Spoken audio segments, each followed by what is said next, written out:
Hi అండి అందరికీ. ఈరోజు నేను నిమ్మకాయ నిల్వ పచ్చడి చేశాను. దీని ప్రాసెస్ ఎలా ఉందో మీరు కూడా చూసేయండి. ముందుగా నేను ఆవాలు మెంతులు ఫ్రై చేసుకొని అవి మిక్సీ పెట్టుకున్నాను.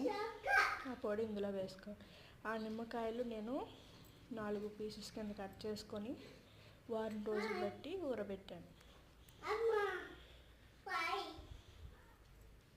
ఇప్పుడు ఇందులోనే కారం తగినంత వేసుకున్నాను.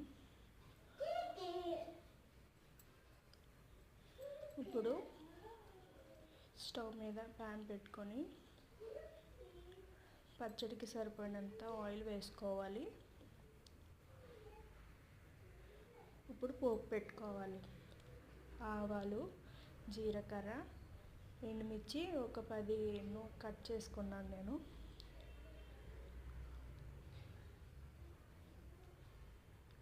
ఈ పోపు పెట్టేసుకున్నాక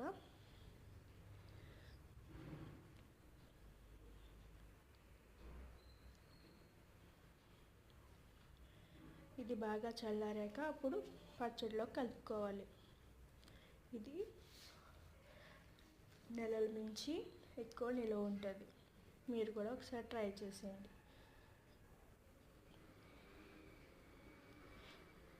ఈ నిమ్మకాయలు ఊరబెట్టినప్పుడు నేను వారం రోజులు పెట్టాను కదా, అందులోనే పసుపు, ఉప్పు 1 కప్ వేసుకొని ఊరబెట్టుకోవాలి. దానివల్ల నిమ్మకాయలు టేస్టీగా ఉంటాయి. ఒకసారి మీరు ట్రై చేసేయండి. Thank you. ముందుగా మన ఛానల్ ఎవరైతే సబ్స్క్రైబ్ చేయలేదో సబ్స్క్రైబ్ చేసుకోండి. Thank you.